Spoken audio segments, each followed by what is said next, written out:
The first question that we need to ask is, why is our view of God so important? If we're going to embark on this and try to discover the attributes of God in a deeper way, why is that important, or is it important? Tozer said that the most important thing about any person is their view of God. Think about that statement. The most important thing about you is your view of God.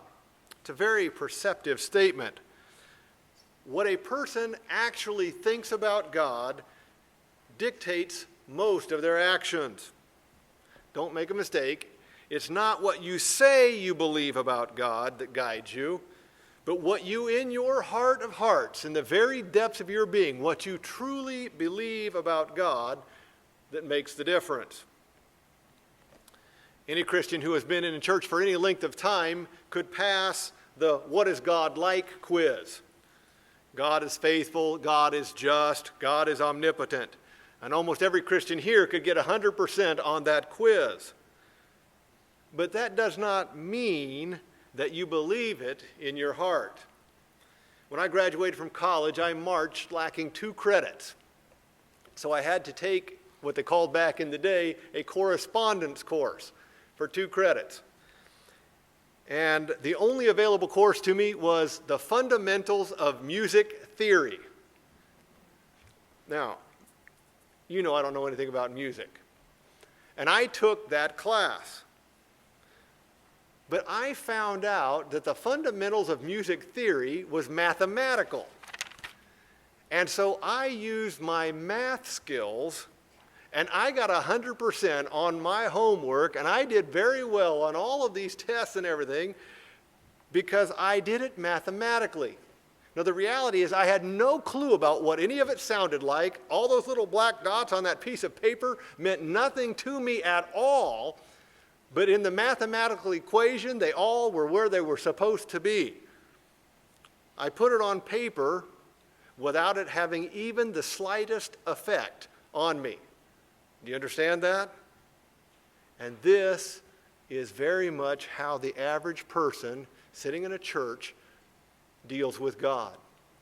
You can put it down on paper, but it has never actually reached the depths of your heart where it actually makes a difference, where it alters what you think about God.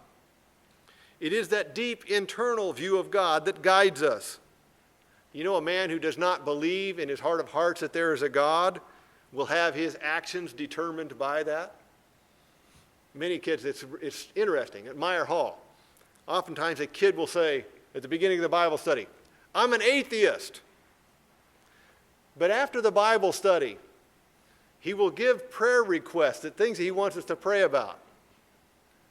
Now, what is the reality of that situation?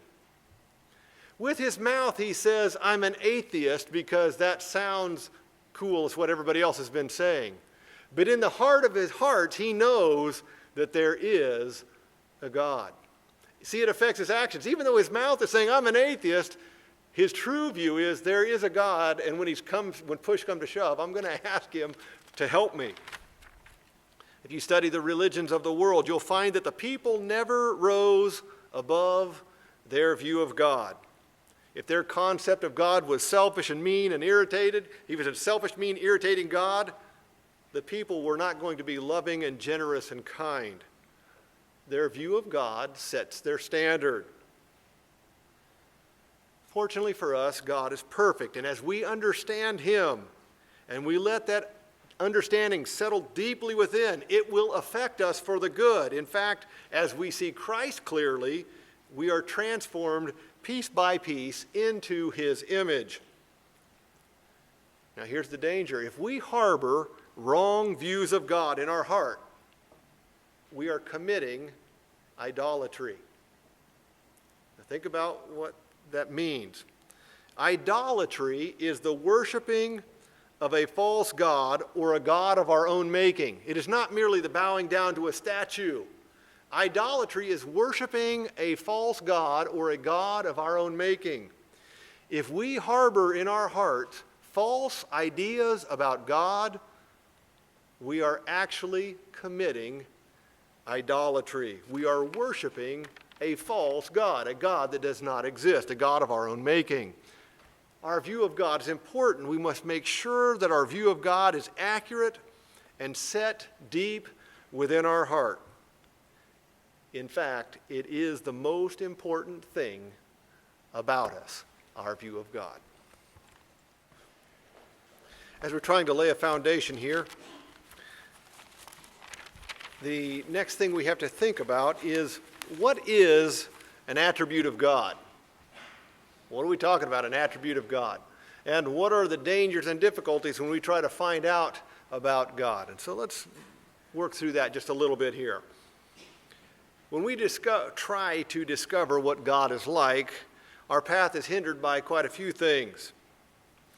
We have to be bold in our search for God, but we have to be careful every step of the way.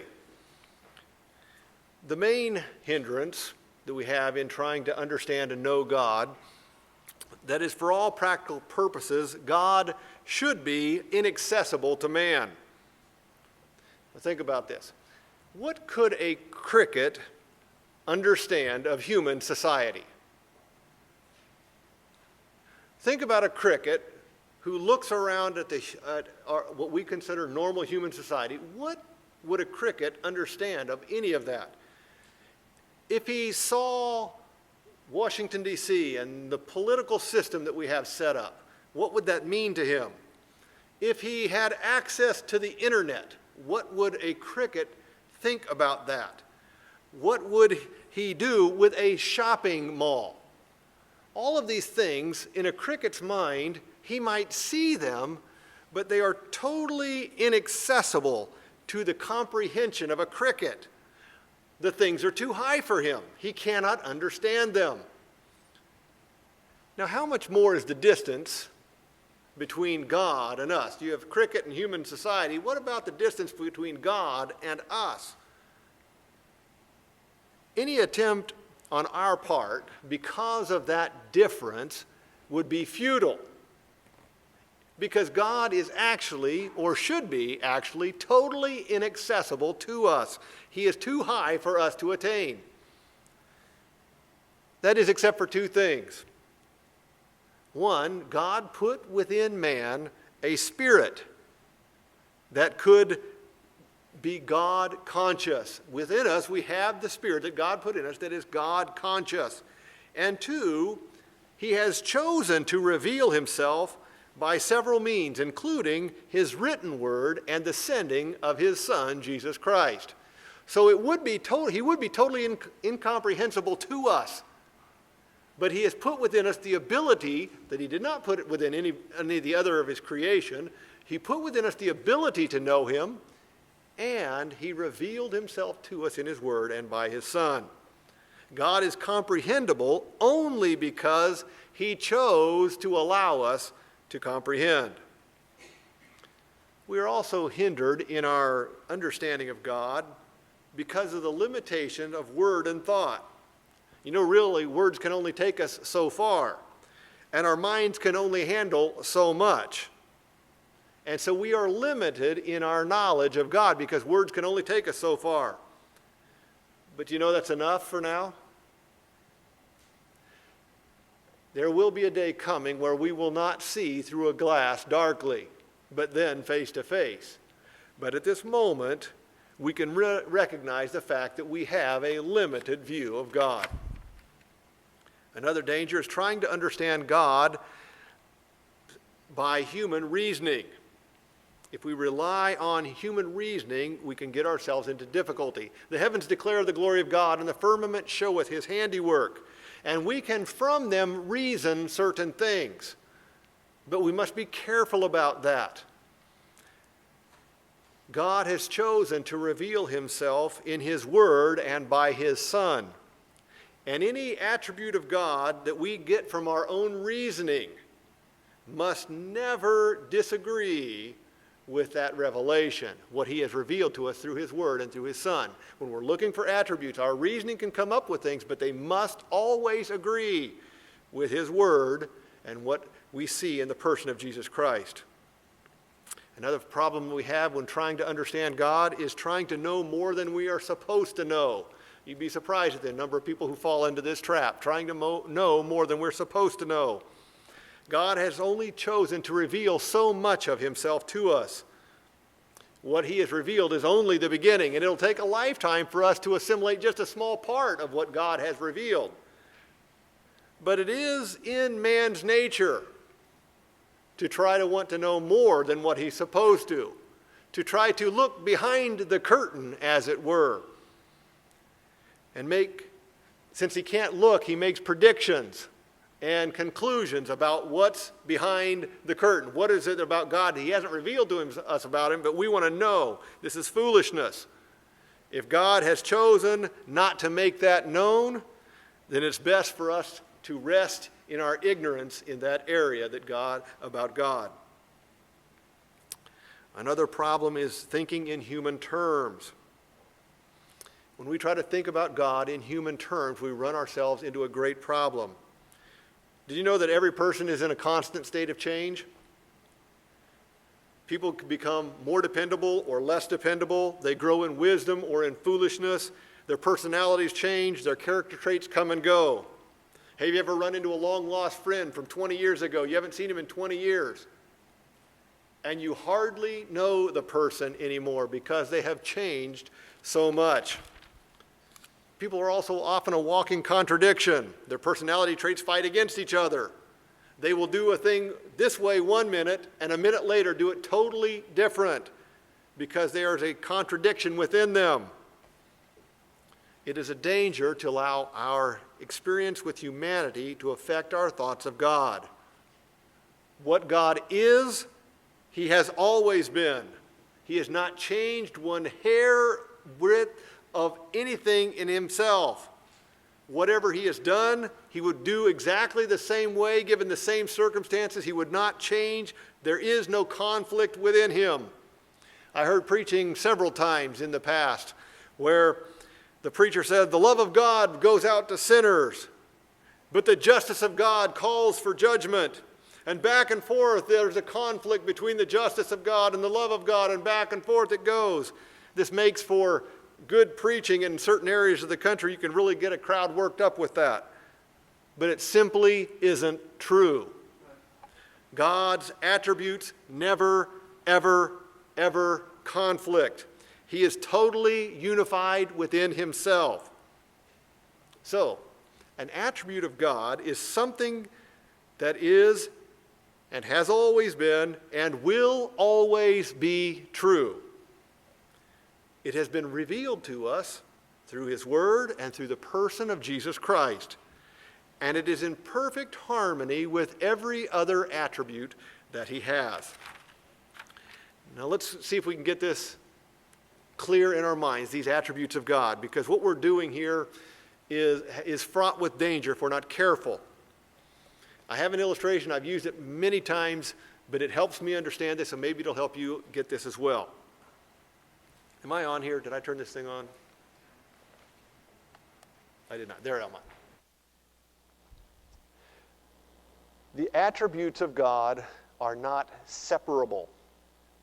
You cannot pull them apart. But let's put this together and see if we can get a hold of this. When you were a kid, you had Play-Doh. Remember your jars of Play-Doh?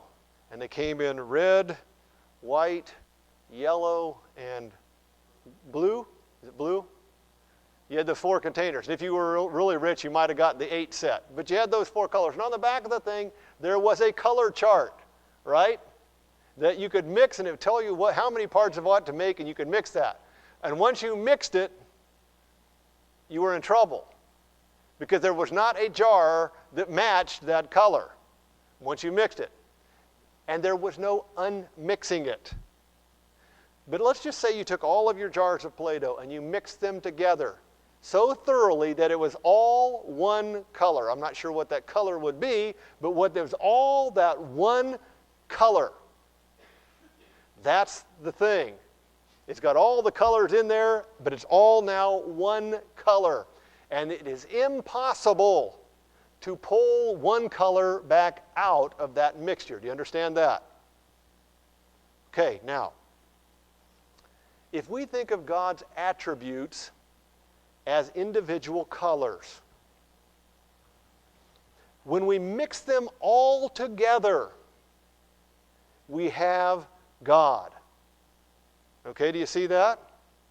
If we pull out one attribute, and that's what we have to do, to look at it, to understand it. We can't understand this whole big mass. We pull out an attribute, that one color, and we look at it. Are we seeing God accurately? No, because we have pulled it out. We've only got one color out of that. And we have actually, if we leave that out, we have just altered God himself. Does that make sense? So we pull out the one color and we look at it to understand it. And then we put it back into all of the rest of the attributes so that we see God accurately.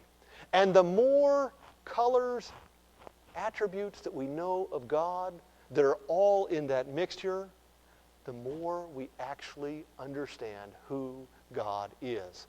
We look at his attributes individually so that we can comprehend them, but we must never separate them from the whole, or else we are committing, in essence, idolatry. They all work together to form the person that we call God. His attributes. It's something that is and has always been and will always be true about God. And we cannot separate them from the whole.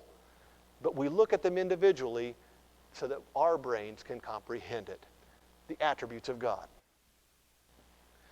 As we set this foundation, the last thing I want to discuss this evening is why. Why do we want to learn of these attributes? What's going to be the long term? What is going to be the effect on all of this? What on us? What are we trying to accomplish here? What should we see as an end result? And the fact of the matter is, what we're really working for here, what the point of this is not just to have a knowledge of God so that you can go around and tell everybody I know exactly what God is like.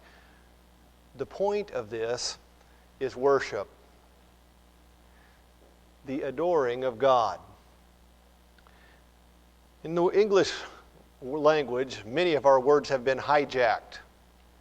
Have you realized that? Our words get hijacked all the time. If you're over the age of 30, don't be surprised if after some comment you make, it's a little bit maybe rough, one of the teenagers calls you a savage. Okay? Because when you were a kid, the word savage means something different than it means today. And the teenagers use that word savage a lot. Okay? And so if you hear yourself being called a savage, they're not calling you what you think they're calling you. Okay? Our words get hijacked. Most of the time it's not that big of a deal. It just happens to be humanity and the different generations, how they want to use words. Some words that get hijacked, though, do hurt us. For instance, the word love has been hijacked. It can mean anything now from a casual liking, I love those potato chips, to a lifetime commitment at the marriage altar where you say, I love you. The word has been hijacked. It means the wide gamut of things. Another word that has really been hijacked is the word adore. Now, you don't normally actually hear it in that form. But the word that you do hear quite a bit is, that is adorable. People say that about puppies and baby outfits and stuffed animals. What they really mean is, that's cute. The word has been hijacked.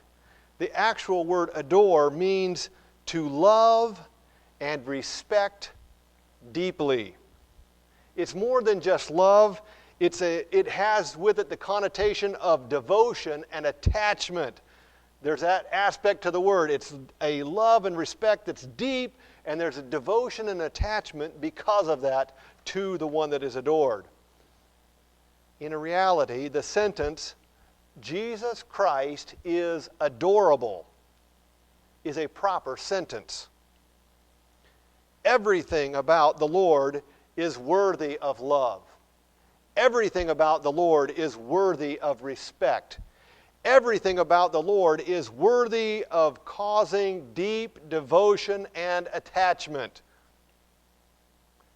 Now, with the hijacked word, I am not proposing that we start walking around saying that the Lord is adorable. But the reality is our hearts should scream that. Most men shy away from this kind of thinking, like it's somehow unmanly to think in these terms. But if you notice the passages of Scripture tonight that we read, they said a psalm of David. Yes, a psalm of David. Now, if you know anything about David, David was a man's man. He fought more battles and killed more men than we can count. He stood up in tough times like a rock. He was hunted like a wild animal. He led a large army of outlaws. No one ever questioned his man card. But what do you read from David? As you read David, what we read tonight, and the whole book of Psalms is full of that, we find in David a man adoring his God. A man who had a deep love and respect that caused devotion in his life. And I'm telling you, this church needs those kind of men. It needs those kind of women, but it needs men who absolutely adore their God.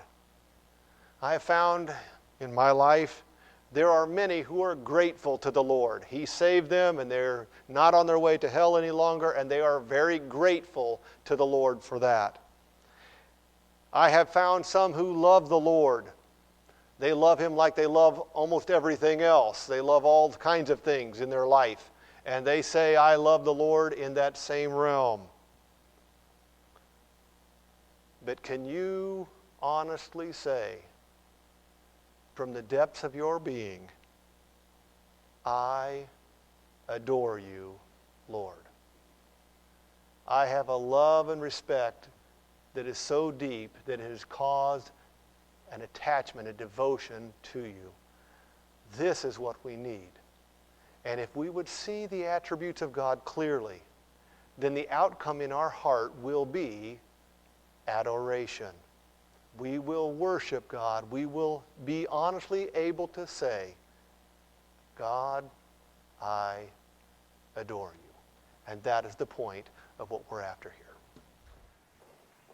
The Lord has allowed Himself to be knowable. That one thought in and of itself ought to motivate us beyond human words. God has allowed Himself to be knowable. And our mission statement is the absolute praise of the God that we love. May He lead us into that deeper knowledge of Him. Father, we bless your name, and we thank you that you have allowed yourself to be knowable, and we want to know you in the fullest meaning of that word. Draw us into yourself and let us know you, that we might worship you in spirit and in truth. For we ask this in the precious name of Christ. Amen.